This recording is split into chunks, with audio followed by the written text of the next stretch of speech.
ਵਾਹਿਗੁਰੂ ਜੀ ਕਾ ਖਾਲਸਾ ਵਾਹਿਗੁਰੂ ਜੀ ਕੀ ਫਤਿਹ। ਖੁਦ ਅਰਥਾਂ ਸਮੇਤ ਸਹਿਜ ਪਾਠ ਕਰੋ ਦੀ ਲਹਿਰ ਘਰ ਘਰ ਤੱਕ ਪਹੁੰਚ ਚੁੱਕੀ ਹੈ। ਅਮਰੀਕਾ ਦੇ ਗੁਰਮਤਿ ਟੀਵੀ ਅਤੇ ਕੈਨੇਡਾ ਦੇ ਗੁਰਗਿਆਨ ਟੀਵੀ ਦਾ ਉਪਰਾਲਾ ਹਰ ਘਰ ਵਿੱਚ ਪਹੁੰਚਿਆ। ਇਹ ਜੋ ਸਾਡਾ ਸਵਾਲ ਜਿਸ ਨੇ ਪੜ੍ਹਿਆ, ਜਿਸ ਨੇ ਸੁਣਿਆ, ਉਹਦੇ ਹਿਰਦੇ 'ਚ ਮਿੱਠਾ ਜਿਹਾ ਹਲੂਣਾ ਮਿਲਦਾ ਹੈ ਜਦੋਂ ਇਹ ਸਵਾਲ ਸਾਹਮਣੇ ਹੁੰਦਾ ਹੈ, ਕੀ ਤੁਸੀਂ ਅਰਥਾਂ ਸਮੇਤ ਸਹਿਜ ਪਾਠ ਸ਼ੁਰੂ ਕਰ ਦਿੱਤਾ ਹੈ? ਨੈਚੁਰਲੀ ਇਸ ਸਵਾਲ ਨੂੰ ਸਾਹਮਣੇ ਰੱਖ ਕੇ ਹਰ ਬੰਦਾ ਆਪਣੇ ਆਪ ਨੂੰ ਇਸ ਸਵਾਲ ਨਾਲ ਜਦੋਂ ਕੰਪੈਰੀਜ਼ਨ ਕਰਕੇ ਦੇਖਦਾ ਹੈ, ਫਿਰ ਇਹਨੂੰ ਲੱਗਦਾ ਹੈ ਕਿਤੇ ਮੈਂ ਲੇਜ਼ੀ ਤਾਂ ਨਹੀਂ, ਕਿਤੇ ਮੈਂ ਇਗਨੋਰੈਂਟ ਤਾਂ ਨਹੀਂ, ਮੈਂ ਲਾਪਰਵਾਹ ਤਾਂ ਨਹੀਂ ਹੋ ਗਿਆ। ਸੱਚਮੁੱਚ ਹੀ ਮੈਨੂੰ ਅਰਥਾਂ ਸਮੇਤ ਸਹਿਜ ਪਾਠ ਕਰਨਾ ਚਾਹੀਦਾ ਹੈ। ਹੁਣ ਤੇ ਬੜਾ ਸੌਖਾ ਹੈ, ਸਿਰਫ ਗੁਰੂ ਦੇ ਪਿਆਰ ਵਿੱਚ 35-40 ਮਿੰਟ ਕੱਢਣੇ ਨੇ। YouTube ਤੇ ਜਾਣਾ ਹੈ, ਗੁਰਗਿਆਨ ਟੀਵੀ ਸਬਸਕ੍ਰਾਈਬ ਕਰਨਾ ਹੈ ਤੇ ਰੋਜ਼ਾਨਾ ਇੱਕ ਵੀਡੀਓ ਅਪਲੋਡ ਹੋ ਰਹੀ ਹੈ, ਉਸ ਨੂੰ ਨੇਤਰਾਂ ਦੇ ਨਾਲ, ਅੱਖਾਂ ਦੇ ਨਾਲ ਦਰਸ਼ਨ ਕਰਨੇ ਨੇ ਤੇ ਕੰਨਾਂ ਦੇ ਨਾਲ ਸੁਣਨਾ ਹੈ। ਅਰਥਾਂ ਸਮੇਤ ਸਹਿਜ ਪਾਠ ਕਰਦਿਆਂ ਗੁਰੂ ਦਾ ਨਜ਼ਰੀਆ, ਗੁਰੂ ਦੇ ਉਪਦੇਸ਼, ਗੁਰਮੁਖ ਸੁਭਾਅ, ਗੁਰਮਤਿ ਵਾਲੀ ਸੋਚ ਬਾਰੇ ਪਤਾ ਲੱਗਦਾ ਹੈ। ਜੇ ਤੁਸੀਂ ਇਸ ਸਵਾਲ ਨੂੰ ਪੜ੍ਹਦਿਆਂ ਸੁਣਦਿਆਂ ਕਿ ਕੀ ਤੁਸੀਂ ਅਰਥਾਂ ਸਮੇਤ ਸਹਿਜ ਪਾਠ ਸ਼ੁਰੂ ਕਰ ਦਿੱਤਾ ਹੈ ਤੇ ਅੰਦਰ ਸ਼ੁਕਰਾਨਾ ਜਾਗ ਰਿਹਾ ਹੈ, ਸ਼ੁਕਰ ਵਾਹਿਗੁਰੂ ਜੀ ਦਾ, ਹਾਂਜੀ ਕਰ ਦਿੱਤਾ ਜੀ, ਸਗੋਂ ਅਸੀਂ ਤਾਂ ਹੋਰਾਂ ਨੂੰ ਵੀ ਪ੍ਰੇਰਿਤ ਕਰ ਦਿੱਤਾ ਹੈ, ਤਾਂ ਬਹੁਤ ਵੱਡੀ ਖੁਸ਼ੀ ਹੈ, ਬਹੁਤ ਵੱਡਾ ਆਨੰਦ ਹੈ। ਜੇ ਹਾਲੇ ਸ਼ੁਰੂ ਨਹੀਂ ਕੀਤਾ ਤੇ ਅੱਜ ਹੀ ਸ਼ੁਰੂ ਕਰਨਾ ਹੈ। ਆਪਾਂ ਗੁਰੂ ਕੇ ਗੁਰਸਿੱਖਾਂ, ਆਪਾਂ ਤਾਂ ਘਰ ਘਰ ਤੱਕ ਸੰਦੇਸ਼ ਲਿਜਾਣਾ ਹੈ। ਖੁਦ ਅਰਥਾਂ ਸਮੇਤ ਸਹਿਜ ਪਾਠ ਕਰੋ ਦੀ ਲਹਿਰ, ਅਸੀਂ ਅਵੇਸਲੇ ਨਾ ਰਹਿ ਜਾਈਏ, ਸਾਰਿਆਂ ਨੂੰ ਪ੍ਰੇਰਿਤ ਕਰੀਏ। ਅੱਜ ਸਮਾਂ ਮੰਗ ਕਰਦਾ ਹੈ ਗੁਰੂ ਦੇ ਉਪਦੇਸ਼, ਗੁਰੂ ਦੀਆਂ ਸਿੱਖਿਆਵਾਂ ਨੂੰ ਆਪ ਸਮਝੀਏ, ਸੋਚ ਸੁਭਾਅ 'ਤੇ ਲਾਗੂ ਕਰੀਏ, ਸਿੱਖੀਏ ਤੇ ਹੋਰਨਾਂ ਨੂੰ ਪ੍ਰੇਰਿਤ ਕਰੀਏ। ਤੁਹਾਡਾ ਸਾਰਿਆਂ ਦਾ ਧੰਨਵਾਦ ਜੀ।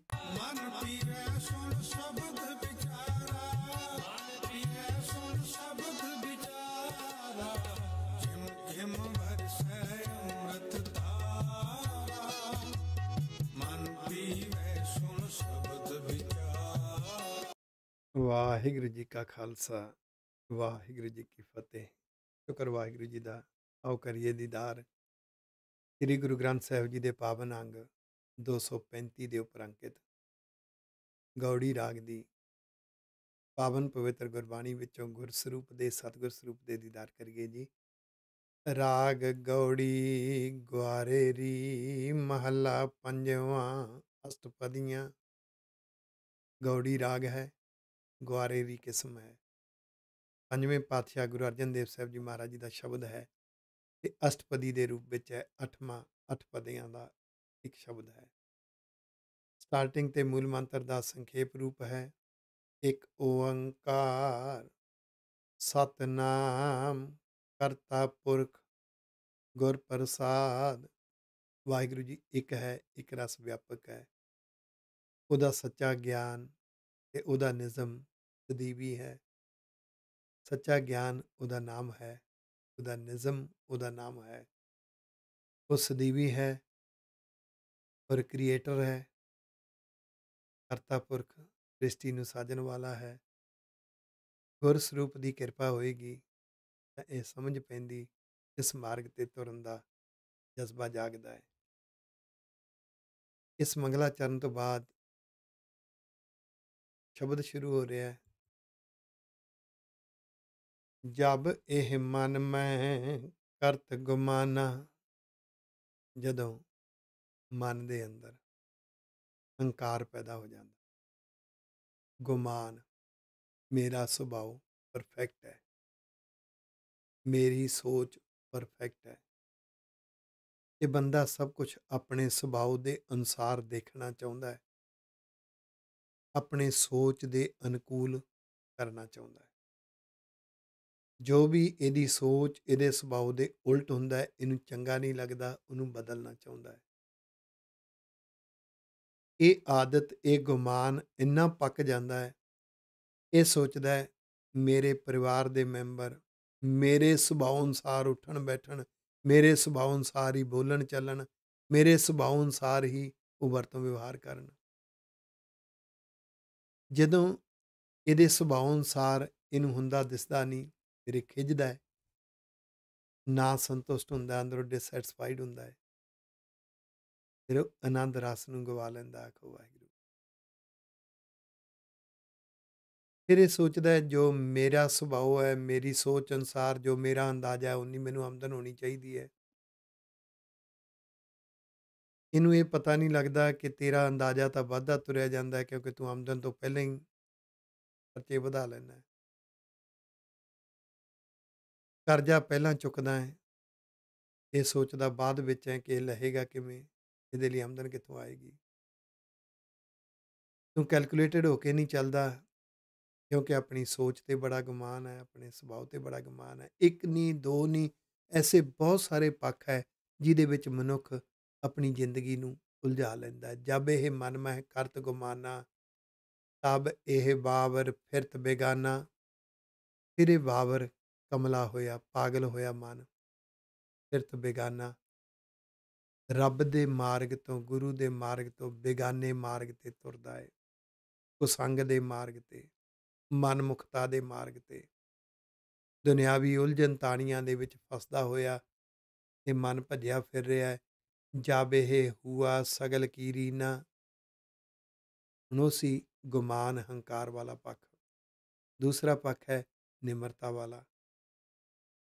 ਜਦੋਂ ਸਾਰਿਆਂ ਦੀ ਰੀਨਾ ਚਰਨ ਧੂੜੀ, ਚਰਨ ਧੂੜੀ ਦੇ ਅਰਥ ਇੱਥੇ ਕੀ ਹੈ ਕਿ ਜਦੋਂ ਇਹ ਹਰ ਇੱਕ ਦੇ ਗੁਣ ਵਿੱਚੋਂ ਸਿੱਖਣ ਦੀ ਭਾਵਨਾ ਹੋਵੇ, ਹਰ ਇੱਕ ਦੇ ਗੁਣ ਤੋਂ ਪ੍ਰਭਾਵਿਤ ਹੋ ਕੇ ਆਪਣੇ ਅੰਦਰ ਗੁਣ ਲਿਆਉਣ ਦੀ ਲਗਨ ਹੋਵੇ, ਪਰ ਇਹ ਤਦ ਹੋਏਗਾ, ਨਿਰਭਰ ਕਰੇਗਾ ਇਹਦੀ ਬਿਰਤੀ, ਇਹਦੀ ਆਦਤ ਦੂਸਰੇ ਦੇ ਗੁਣ ਦੇਖਣ ਦੀ ਹੈ ਜਾਂ ਔਗਣ ਦੇਖਣ ਦੀ ਹੈ। ਇਹ ਸੰਸਾਰ ਇੱਕ ਐਸੀ ਰਚਨਾ ਹੈ, ਜਿਹਨੂੰ ਔਗਣ ਦੇਖਣ ਦੀ ਬਿਰਤੀ ਹੈ, ਉਹਨੂੰ ਹਰ ਇੱਕ ਵਿੱਚ ਔਗਣ ਦਿਸਣਗੇ, ਔਰ ਇਹ ਆਦਤ ਉਸ ਵੇਲੇ ਬਹੁਤ ਦੁਖਦਾਈ ਹੋ ਜਾਏਗੀ ਜੇ ਘਰ ਦੇ ਮੈਂਬਰਾਂ ਵਿੱਚੋਂ ਹੀ ਔਗਣ ਦੇਖਣ ਤੁਰ ਪਿਆ। ਫਿਰ ਨਹੀਂ ਨਿਭ ਸਕਦਾ, ਫਿਰ ਨਾ ਮਾਪਿਆਂ ਨਾਲ ਨਿਭੇ, ਨਾ ਇਹ ਰਿਸ਼ਤੇਦਾਰਾਂ ਨਾਲ ਨਿਭ ਸਕੇ, ਨਾ ਇਹ ਪਤੀ ਪਤਨੀ ਇੱਕ ਦੂਸਰੇ ਨਾਲ ਨਿਭ ਸਕਣ, ਨਾ ਬੱਚਿਆਂ ਨਾਲ ਨਿਭ ਸਕੇ। ਤੇ ਜ਼ਿੰਦਗੀ ਦੀਆਂ ਉਲਝਣ ਤਾਣੀਆਂ ਵਿੱਚ ਪਛਤਾਵੇ ਤੋਂ ਬਿਨਾਂ ਫਲ ਕੋਈ ਨਹੀਂ ਮਿਲਦਾ। ਆਖੋ ਵਾਹਿਗੁਰੂ।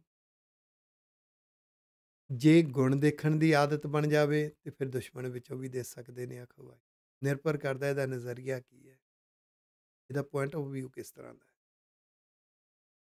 ਸਤਿਗੁਰੂ ਜੀ ਕਹਿੰਦੇ ਜੇ ਇਸ ਸਗਲ ਕੀ ਰੀਨਾ, ਇਹ ਗੁਰੂ ਤੋਂ ਸਿੱਖ ਕੇ ਇਸ ਤਰ੍ਹਾਂ ਦਾ ਨਜ਼ਰੀਆ ਬਣਾ ਲਵੇ, ਸਾਂਝ ਕਰੀ ਜਾਂ ਗੁਣਾ ਕੇਰੀ ਕੋਡ ਅਵਗਣ ਚੱਲੀਏ।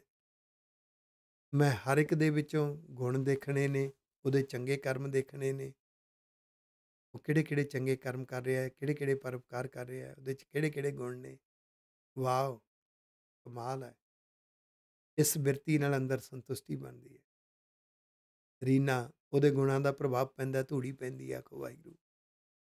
ਜੇ ਇਸ ਤਰ੍ਹਾਂ ਦੀ ਬਿਰਤੀ ਬਣਾਏਗਾ ਨਾ, ਤਾਂ ਤੇ ਰਮਈਆ ਘਟ ਘਟ ਚੀਨਾ, ਫਿਰ ਤੇ ਵਾਹਿਗੁਰੂ ਸੱਚੇ ਪਾਤਸ਼ਾਹ ਹਰ ਇੱਕ ਦੇ ਅੰਦਰ ਇਹਨੂੰ ਵਸਦੇ ਹੋਏ ਦਿਖਾਈ ਦੇਣਗੇ। ਚੀਨਾ ਬੁੱਝੇਗਾ, ਸਮਝੇਗਾ ਇਹ। ਫਿਰ ਰੱਬ ਗੁਣ ਬਣ ਕੇ ਹਰ ਇੱਕ ਦੇ ਅੰਦਰ ਤੈਨੂੰ ਦਿਖਾਈ ਦੇਗਾ। ਜਦੋਂ ਕੋਈ ਪਰਉਪਕਾਰ ਕਰਦਾ ਹੈ ਨਾ, ਇਹ ਗੱਲ ਯਾਦ ਰੱਖਿਓ, ਇਹ ਨਹੀਂ ਹੁੰਦਾ ਕਿ ਪਰਉਪਕਾਰੀ ਵਿਹਲਾ ਹੁੰਦਾ ਹੈ। ਉਹਨੇ ਵੀ ਪਰਿਵਾਰ ਚਲਾਉਣਾ ਹੁੰਦਾ, ਉਹਨੇ ਵੀ ਬੱਚਿਆਂ ਨੂੰ ਪਾਲਣਾ ਹੁੰਦਾ ਹੈ। ਉਹ ਤਾਂ ਸਗੋਂ ਟ੍ਰਿਪਲ ਜ਼ਿੰਮੇਵਾਰੀ ਚੁੱਕੀ ਬੈਠਾ ਹੁੰਦਾ ਹੈ। ਇੱਕ ਜ਼ਿੰਮੇਵਾਰੀ ਪਰਿਵਾਰ ਨੂੰ ਸੰਭਾਲਣਾ, ਪਰਿਵਾਰ ਨੂੰ ਚਲਾਉਣਾ। ਦੂਸਰੀ ਜ਼ਿੰਮੇਵਾਰੀ ਪਰਿਵਾਰ ਦੇ ਅੰਦਰ ਗੁਰਮਤਿ, ਗੁਰਸਿੱਖੀ, ਗੁਰਬਾਣੀ ਵਾਲਾ ਮਾਹੌਲ ਬਣਾ ਕੇ ਰੱਖਣਾ, ਬੱਚਿਆਂ ਨੂੰ ਵਿਰਸਾ ਵੰਡਣਾ, ਬੱਚਿਆਂ ਨੂੰ ਆਗਿਆਕਾਰੀ ਬਣਾਉਣਾ। ਤੀਸਰੀ ਜ਼ਿੰਮੇਵਾਰੀ ਉਹ ਸਮਾਜ ਦੇ ਲਈ, ਕੌਮ ਦੇ ਲਈ ਕੁਛ ਕਰਨਾ, ਉਹ ਤਾਂ ਟ੍ਰਿਪਲ ਜ਼ਿੰਮੇਵਾਰੀ ਹੈ। ਫਿਰ ਜੇ ਆਮ ਬੰਦੇ ਦੀ ਜ਼ਿੰਦਗੀ 'ਚ ਕਾਰੋਬਾਰੀ ਖੇਤਰ ਵਿੱਚ ਵਿਘਨ ਆਉਂਦੇ ਨੇ, ਤੇ ਉਹਦੀ ਜ਼ਿੰਦਗੀ ਵਿੱਚ ਤਾਂ ਫਿਰ ਤਿੰਨ ਪਾਸਿਆਂ 'ਤੇ ਵਿਘਨ ਆਉਂਦੇ ਨੇ। ਇਹ ਤਿੰਨ ਜ਼ਿੰਮੇਵਾਰੀਆਂ ਨੇ, ਵਿਘਨ ਵੀ ਵੱਡੇ ਹੁੰਦੇ ਨੇ। ਜੇ ਫਿਰ ਵੀ ਵਿਘਨਾਂ ਦੇ ਬਾਵਜੂਦ ਵੀ ਇਹ ਤੁਰਦੇ ਨੇ, ਤੇ ਗੱਲ ਸਮਝ ਲੈਣਾ ਬਖਸ਼ਿਸ਼ ਹੈ ਤਾਂ ਤੁਰਦੇ।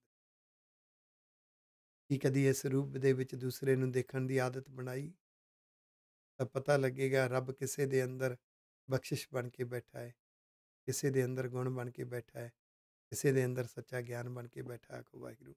ਇਹ ਤਦ ਹੋਏਗਾ ਜਾਬੇ ਹੁਆ ਸਗਲ ਕੀ ਰੀਨਾ, ਕਿ ਆਪਣੇ ਆਪ ਨੂੰ ਦੂਸਰਿਆਂ ਦੀ ਚਰਨ ਧੂੜੀ ਮੰਨੇ, ਭਾਵ ਹਰ ਇੱਕ ਦੇ ਗੁਣਾਂ ਦਾ ਪ੍ਰਭਾਵ ਮੇਰੇ ਤੇ ਪਵੇ ਤੇ ਹਰ ਇੱਕ ਵਿੱਚੋਂ ਗੁਣ ਦੇਖਣੇ, ਤੇ ਫਿਰ ਇਹਨੂੰ ਹਰ ਇੱਕ ਦੇ ਵਿੱਚ ਰੱਬ ਰਮਿਆ ਹੋਇਆ ਦਿਖਾਈ ਦਿੰਦਾ। ਆਖੋ ਵਾਹਿਗੁਰੂ।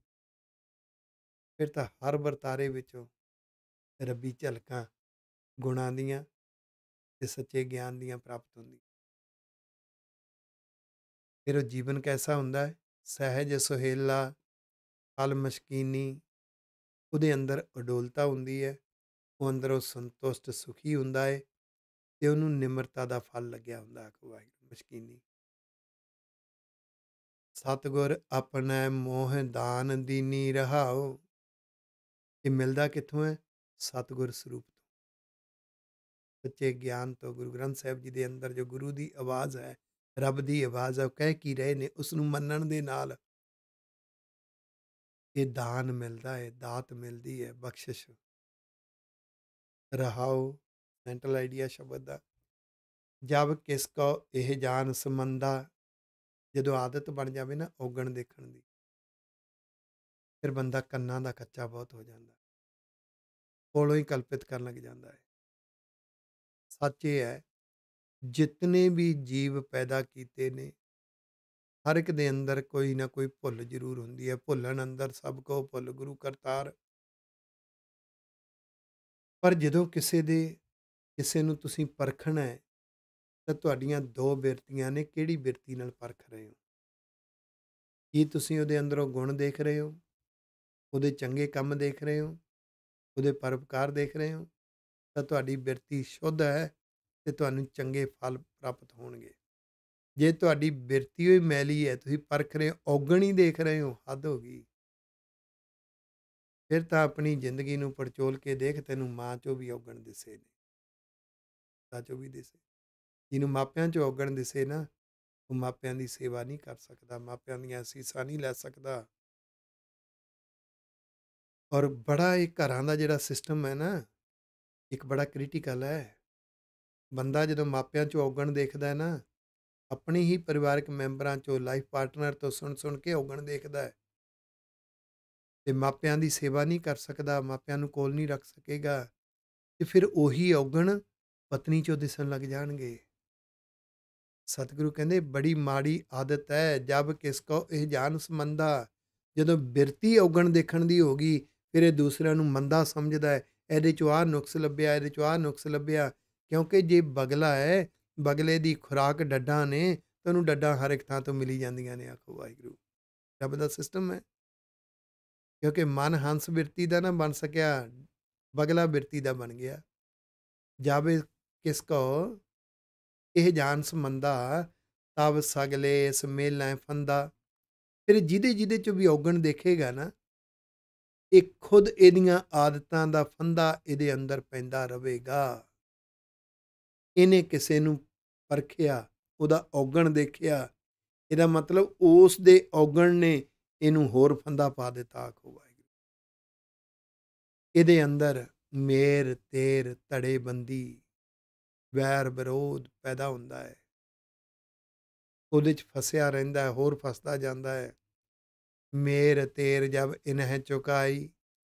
ਤੇ ਜੇ ਗੁਰੂ ਦੀ ਬਖਸ਼ਿਸ਼ ਹੋਵੇ, ਗੁਰੂ ਦੇ ਉਪਦੇਸ਼ ਤੋਂ ਸਿੱਖ ਲਵੇ, ਇਹ ਆਪਣੇ ਅੰਦਰੋਂ ਮੇਰ ਤੇਰ ਵੈਰ ਵਿਰੋਧ ਧੜੇਬੰਦੀਆਂ ਦੀ ਭਾਵਨਾ ਆਪਣੇ ਅੰਦਰੋਂ ਖਤਮ ਕਰ ਲਵੇ, ਤਾਂ ਤੇ ਇਸ ਸੰਗ ਨਹੀਂ ਬਹਿਰਾਈ। ਤੇ ਫਿਰ ਸਮਝ ਲਓ ਇਹਦੇ ਨਾਲ ਕਿਸੇ ਦੀ ਦੁਸ਼ਮਣੀ ਨਹੀਂ। ਆਖੋ ਉਹ ਜਿਹੜੇ ਵਿਕਾਰਾਂ ਰੂਪੀ ਦੁਸ਼ਮਣ ਨੇ ਨਾ, ਫਿਰ ਉਹਨਾਂ ਨੂੰ ਵੀ ਇਹ ਮੈਨੇਜ ਕਰ ਲੈਂਦਾ। ਆਖੋ ਜਬ ਇਹਨੇ ਆਪਣੀ ਧਾਰੀ। ਇਹ ਜ਼ਿੰਦਗੀ ਦੀਆਂ ਬਿਰਤੀਆਂ ਨੇ, ਮਨੁੱਖੀ ਬਿਰਤੀਆਂ, ਸੁਭਾਅ ਸੋਚ ਦੀਆਂ ਬਿਰਤੀਆਂ ਨੇ। ਆ ਤੀਸਰੇ ਪਦੇ ਦੀ ਬਿਰਤੀ ਹੈ, ਜਬ ਇਹਨ ਆਪਣੀ ਧਾਰੀ। ਆਪਣੀ ਧਾਰੀ ਤੋਂ ਮਤਲਬ ਹੈ ਇਹ ਸੈਲਫਿਸ਼ ਹੋ ਗਿਆ, ਸਵਾਰਥੀ ਹੋ ਗਿਆ, ਆਪਣੇ ਲਈ, ਆਪਣੇ ਪਰਿਵਾਰ ਲਈ, ਆਪਣੇ ਬੱਚਿਆਂ ਲਈ ਆਪਾ ਵਾਰਦਾ ਹੈ। ਮੇਰੇ ਬੱਚੇ ਨੂੰ ਸਿੱਖੀ ਵਿਰਸਾ ਮਿਲੇ, ਭਰਾ ਦੇ ਬੱਚਿਆਂ ਲਈ ਕੁਝ ਨਹੀਂ ਕਰੇਗਾ ਕਿ ਉਹਨਾਂ ਨੂੰ ਸਿੱਖੀ ਵਿਰਸਾ ਕਿਵੇਂ ਮਿਲੇ। ਅੱਜ ਮਾਡਰਨ ਟੈਕਨੋਲੋਜੀ ਹੈ। ਅੱਜ ਜ਼ੂਮ ਸੌਫਟਵੇਅਰ ਦੇ ਉੱਪਰ ਰਿਸ਼ਤੇਦਾਰਾਂ ਦੀਆਂ ਰਿਸ਼ਤੇਦਾਰਾਂ ਦੇ ਬੱਚਿਆਂ ਦੀਆਂ ਗੁਰਮਤਿ ਕਲਾਸਾਂ ਲਈਆਂ ਜਾ ਸਕਦੀਆਂ ਨੇ। ਉਹਨਾਂ ਨੂੰ ਸਿੱਖੀ ਵਿਰਸਾ ਵੰਡਿਆ ਜਾ ਸਕਦਾ ਹੈ। ਕਦੀ ਨਜ਼ਰ ਮਾਰਿਓ, ਸਿੱਖੀ ਵਿਰਸਾ ਵੰਡਣ ਦੀ ਭਾਵਨਾ ਸਾਰੇ ਸ਼ਰੀਕੇ ਵਿੱਚੋਂ ਇੱਕ ਜਾਂ ਦੋ ਜਾਣਿਆਂ ਕੋਲ ਹੀ ਹੁੰਦੀ ਹੈ। ਜੇ ਉਹ ਚਾਹੁਣ ਤਾਂ ਮਾਡਰਨ ਟੈਕਨੋਲੋਜੀ ਨਾਲ ਸਭ ਕੁਝ ਕਰ ਸਕਦੇ ਨੇ। ਆਪਣੇ ਸ਼ਰੀਕੇ 'ਚ ਨਜ਼ਰ ਮਾਰੀਏ, ਕਿਹਨੂੰ ਕਿਹਨੂੰ 10 ਗੁਰੂਆਂ ਦੇ ਨਾਮ ਵੀ ਨਹੀਂ ਪਤਾ, ਉਹਨਾਂ ਨੂੰ ਸਿਖਾ ਦੇਈਏ। ਪਰ ਜਦੋਂ ਅੰਦਰੋਂ ਸਵਾਰਥੀ ਹੈ ਨਾ, ਬੰਦਾ ਕਹਿੰਦਾ ਮੈਂ ਕੀ ਲੈਣਾ ਹੈ ਭਰਾ ਦੇ ਬੱਚਿਆਂ ਤੋਂ, ਭੈਣਾਂ ਦੇ ਬੱਚਿਆਂ ਤੋਂ, ਮੈਂ ਕੀ ਲੈਣਾ ਹੈ ਸ਼ਰੀਕੇ ਰਿਸ਼ਤੇਦਾਰਾਂ ਦੇ ਬੱਚਿਆਂ ਤੋਂ। ਉਹ ਤਾਂ ਸੈਲਫਿਸ਼ ਹੋ ਕੇ ਉਹਨੂੰ ਆਪਣੇ ਨੱਕ ਤੋਂ ਅੱਗੇ ਦਿਸਦਾ ਹੀ ਕੁਛ ਨਹੀਂ। ਆਖੋ ਵਾਹਿਗੁਰੂ। ਇਸ ਲਈ ਗੁਰੂ ਸਾਹਿਬ ਨੇ ਗੁਰਸਿੱਖ ਨੂੰ ਕ੍ਰਾਂਤੀਕਾਰੀ ਬਣਾਇਆ ਸੀ, ਉਹਨੂੰ ਪਰਉਪਕਾਰੀ ਬਣਾਇਆ ਸੀ, ਉਹਨੂੰ ਇੱਕ ਵਿਜ਼ਨ ਦਿੱਤਾ ਸੀ, ਇੱਕ ਮਿਸ਼ਨ ਦਿੱਤਾ ਸੀ। ਇਸ ਲਈ ਗੁਰਸਿੱਖ ਨੂੰ ਵਿਜ਼ਨਰੀ, ਫਿਰ ਉਸ ਨੂੰ ਪਰਉਪਕਾਰੀ, ਉਸ ਨੂੰ ਕ੍ਰਾਂਤੀਕਾਰੀ ਬਣਾਇਆ ਸੀ। ਜਿਹਨੇ ਇਤਿਹਾਸ ਪੜ੍ਹ ਲਿਆ ਨਾ ਖਾਲਸੇ ਦਾ, ਗੁਰੂ ਦਾ, ਜਿਹਦੇ ਅੰਦਰ ਬਚਪਨ ਤੋਂ ਇਤਿਹਾਸ ਸਿੰਜਿਆ ਗਿਆ, ਉਹਦਾ ਵਿਜ਼ਨ ਹੋਏਗਾ, ਵਿਜ਼ਨਰੀ ਹੋਏਗਾ, ਉਹ ਪਰਉਪਕਾਰੀ ਹੋਏਗਾ, ਉਹ ਆਪਣੇ ਮਿਸ਼ਨ 'ਤੇ ਤੁਰਨ ਵਾਲਾ ਕ੍ਰਾਂਤੀਕਾਰੀ ਹੋਏਗਾ। ਜਿਹੜਾ ਵਿਜ਼ਨਰੀ ਅਤੇ ਪਰਉਪਕਾਰੀ ਹੁੰਦਾ ਹੈ ਨਾ, ਬਸ਼ਰਤੇ ਕਿ ਗੁਰੂ ਨੂੰ, ਰੱਬ ਨੂੰ ਆਪਾ ਵਾਰਨ ਵਾਲਾ ਹੋਵੇ। ਉਹ ਆਪਾ ਆਤਮ ਸਮਰਪਿਤ, ਜਿਹੜਾ ਫੁੱਲੀ ਡੈਡੀਕੇਟਡ ਵਿਜ਼ਨਰੀ ਅਤੇ ਪਰਉਪਕਾਰੀ ਹੁੰਦਾ ਨਾ, ਉਹ ਨੈਚੁਰਲੀ ਕ੍ਰਾਂਤੀਕਾਰੀ ਹੁੰਦਾ। ਉਹਦਾ ਰਿਜ਼ਲਟ ਦੁਨੀਆ 'ਤੇ ਸਾਹਮਣੇ ਹੁੰਦਾ। ਆਖੋ ਪਰ ਜਦੋਂ ਇਸ ਮਨੁੱਖ ਨੇ ਜਾਵੇ ਨਾ ਆਪਣੀ ਆਪਣੀ ਤਾਰੀ, ਜਦੋਂ ਇਸ ਨੇ ਸੈਲਫਿਸ਼ ਹੋ ਕੇ ਜੀਵਨ ਜਿਉਇਆ, ਆਪਣੇ ਲਈ, ਆਪਣੇ ਪਰਿਵਾਰ ਲਈ, ਆਪਣੇ ਬੱਚਿਆਂ ਲਈ, ਤਬ ਇਸ ਕੋ ਹੈ ਮੁਸ਼ਕਲ ਭਾਰੀ। ਫਿਰ ਇਹਨੂੰ ਬੜੀ ਭਾਰੀ ਮੁਸ਼ਕਲ ਹੈ ਗੁਰੂ ਦੇ ਮਾਰਗ 'ਤੇ ਤੁਰਨ ਦੀ। ਇਹ ਪਰਉਪਕਾਰੀ ਨਹੀਂ ਬਣ ਸਕਦਾ। ਸੈਲਫਿਸ਼ ਮਨੁੱਖ ਪਰਉਪਕਾਰ ਦੇ ਮਾਰਗ 'ਤੇ ਨਹੀਂ ਤੁਰ ਸਕਦਾ।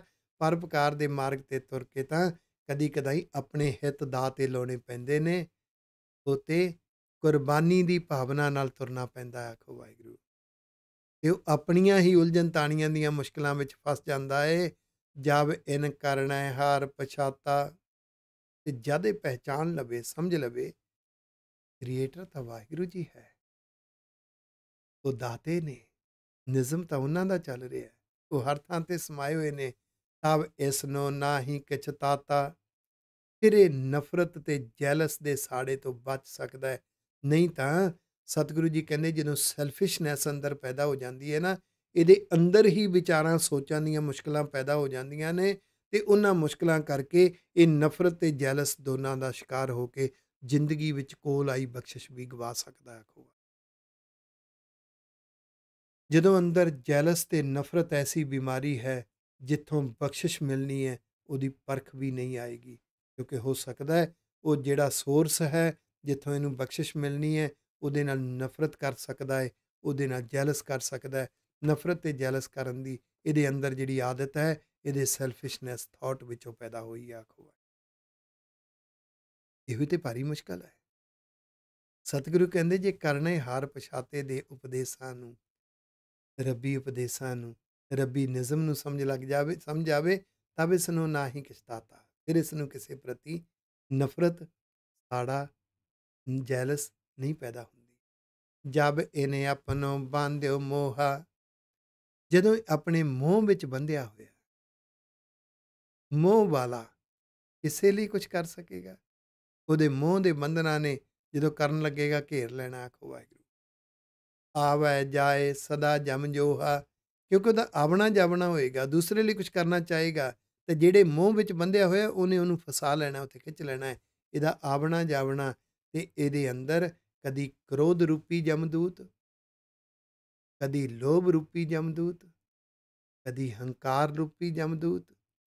ਇਹ ਕੋਈ ਨਾ ਕੋਈ ਜਮਦੂਤ ਇਹਨੂੰ ਜੋਂਦਾ ਹੈ, ਹਮਲਾ ਕਰਦਾ ਹੈ, ਉਸ ਮਾਰਗ ਤੇ ਤੁਰ ਨਹੀਂ ਦਿੰਦਾ।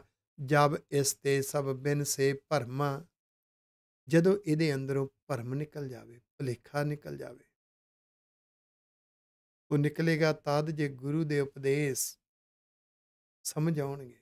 ਇੱਥੇ ਮੈਂ ਇੱਕ ਬੇਨਤੀ ਕਰਾਂ, ਆਪਾਂ ਕੋਸ਼ਿਸ਼ ਕਰੀਏ ਸੁਲਝੀ ਹੋਈ ਸ਼ਬਦਾਵਲੀ ਨਿਮਰਤਾ ਮਿਠਾਸ ਦੇ ਨਾਲ ਹਰ ਗੁਰਸਿੱਖ ਤਾਈਂ ਇੱਕ ਸੰਦੇਸ਼ ਪਹੁੰਚਾਈਏ। ਪਿਆਰਿਆ, ਸਾਨੂੰ ਸ੍ਰੀ ਗੁਰੂ ਗ੍ਰੰਥ ਸਾਹਿਬ ਜੀ ਦੇ ਅਰਥਾਂ ਬਾਰੇ, ਗੁਰੂ ਗ੍ਰੰਥ ਸਾਹਿਬ ਜੀ ਦੇ ਅੰਦਰ ਜੋ ਰਮਜ਼ਾਂ ਨੇ, ਗੁਰੂ ਗ੍ਰੰਥ ਸਾਹਿਬ ਜੀ ਦੇ ਅੰਦਰ ਜੋ ਭੇਦ ਨੇ, ਉਹਦਾ 5% ਵੀ ਨਹੀਂ ਪਤਾ, ਕਿਉਂਕਿ ਅਸੀਂ ਇਸ ਪਾਸੇ ਟਾਈਮ ਨਹੀਂ ਕੱਢ ਰਹੇ। ਆਖੋ ਵਾਹਿਗੁਰੂ। ਜਿਹੜੇ ਕੱਢ ਰਹੇ ਨੇ, ਸ਼ੁਕਰ ਹੈ। ਤੁਸੀਂ ਨਿੱਤ ਉਡੀਕਦੇ ਹੋ ਇਸ ਵੀਡੀਓ ਨੂੰ। ਭਾਗਾਂ ਵਾਲੇ ਹੋ ਤੁਸੀਂ।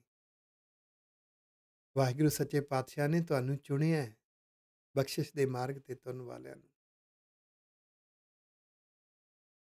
ਆਮ ਦੁਨੀਆ ਗੁਰੂ ਤੋਂ ਮੰਗਾ ਮੰਗਦੀ, ਗੁਰੂ ਗ੍ਰੰਥ ਸਾਹਿਬ ਜੀ ਦੀ ਬਾਣੀ ਦੇ ਅਰਥਾਂ ਨੂੰ ਸਮਝਣਾ, ਕਨਸੈਪਟ ਨੂੰ ਸਮਝਣਾ, ਕਹਾਵਤਾਂ ਨੂੰ ਸਮਝਣਾ, ਰਮਜ਼ਾਂ ਨੂੰ ਸਮਝਣਾ, ਸ਼ਬਦਾਵਲੀ ਨੂੰ ਸਮਝਣਾ, ਉਪਦੇਸ਼ ਸਮਝਣੇ, ਇਹਦੇ ਵਾਸਤੇ ਟਾਈਮ ਨਹੀਂ ਬਹੁਤੇ ਕੱਢ ਰਹੇ, ਬਹੁਤ ਘੱਟ ਨੇ। ਜਦੋਂ ਗੁਰੂ ਦੇ ਉਪਦੇਸ਼ ਸਮਝਾਂਗੇ, ਬੜੇ ਭੁਲੇਖੇ ਨਿਕਲਦੇ ਨੇ। ਅਸੀਂ ਤੇ ਧਰਮ ਨੂੰ ਹੋਰ ਸਮਝਦੇ ਸੀ, ਗੁਰੂ ਗ੍ਰੰਥ ਸਾਹਿਬ ਜੀ ਦੇ ਅੰਦਰੋਂ ਤਾਂ ਧਰਮ ਹੀ ਵੱਖਰਾ ਦਿਖਾਈ ਦੇ ਰਿਹਾ। ਖਵਾਈ ਅਸੀਂ ਤੇ ਧਰਮ ਦੇ ਕਰਮਾਂ ਨੂੰ ਸਭ ਕੁਝ ਸਮਝੀ ਜਾਂਦੇ ਸੀ।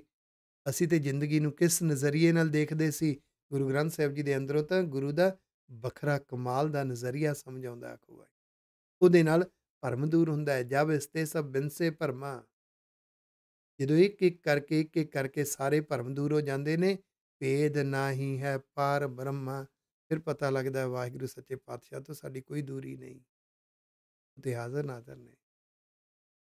ਸਾਨੂੰ ਤਾਂ ਨਜ਼ਰੀਆ ਹੀ ਨਹੀਂ ਸੀ ਮਿਲਿਆ, ਸਾਨੂੰ ਤਾਂ ਸਮਝ ਹੀ ਨਹੀਂ ਸੀ ਆ ਰਹੀ। ਜਬ ਇਨ ਕਛ ਕਰ ਮਾਨੇ ਭੇਦਾ, ਜਬ ਇਸਨੇ ਆਪਣੇ ਮਨ ਵਿੱਚ ਇੱਕ ਬਖਰੇਵਾਂ ਸਮਝਿਆ ਹੋਇਆ, ਇੱਕ ਭੇਦ ਸਮਝਿਆ ਹੋਇਆ ਸੀ। ਇਹਨੂੰ ਲੱਗਦਾ ਸੀ ਰੱਬ ਕਿਤੇ ਹੋਰ ਰਹਿੰਦਾ, ਮੈਂ ਕਿਤੇ ਹੋਰ ਹਾਂ। ਤਬ ਤੇ ਦੁੱਖ ਡੰਡ ਅਰਖੇ ਦਾ, ਫਿਰ ਇਹਨੂੰ ਬੁਰੀਆਂ ਆਦਤਾਂ ਵਿਕਾਰਾਂ ਦੇ ਜਮਾਂ ਦਾ ਡੰਡਾ ਪੈਂਦਾ ਸੀ ਤੇ ਇਹਨੂੰ ਇਹ ਪਛਤਾਵਾ ਝੱਲਣਾ ਪੈਂਦਾ ਸੀ, ਮਾਰ ਪੈਂਦੀ ਸੀ, ਸਜ਼ਾ ਮਿਲਦੀ ਸੀ, ਉਲਝਿਆ ਸੀ, ਮਨਮੁਖ ਬਣ ਕੇ ਜੀਵਨ ਜਿਉ ਰਿਹਾ ਸੀ। ਜਬ ਇਨ ਏਕੋ ਏਕੀ ਬੁਝਿਆ, ਜਦੋਂ ਗੁਰੂ ਦੇ ਉਪਦੇਸ਼ਾਂ ਰਾਹੀਂ ਸੋਚ ਸੁਭਾਅ ਨੂੰ ਪੜਚੋਲਿਆ, ਫਿਰ ਸੋਚ ਸੁਭਾਅ ਨੂੰ ਸੰਵਾਰਨ ਲੱਗਿਆ, ਸ਼ਿੰਗਾਰਨ ਲੱਗਿਆ, ਸੁਭਾਅ ਗੁਰਮੁਖ ਬਣਿਆ, ਸੋਚ ਗੁਰਮਤ ਵਾਲੀ ਬਣ ਗਈ, ਤਾਂ ਇਸ ਨੂੰ ਇੱਕੋ ਇੱਕ ਵਾਹਿਗੁਰੂ ਜੀ ਹਰ ਥਾਂ ਤੇ ਬੁੱਝ ਲਏ, ਸਮਝ ਆ ਗਈ। ਹਰ ਵਰਤਾਰੇ ਵਿੱਚ ਰੱਬ ਸੱਚਾ ਗਿਆਨ ਬਣ ਕੇ ਐਸਾ ਛੁਪਿਆ ਬੈਠਾ। ਆਖੋ ਵਾਹਿਗੁਰੂ। ਸਮਝ ਲੱਗੀ ਤੇ ਪਤਾ ਲੱਗਿਆ ਕਮਾਲ ਹੈ।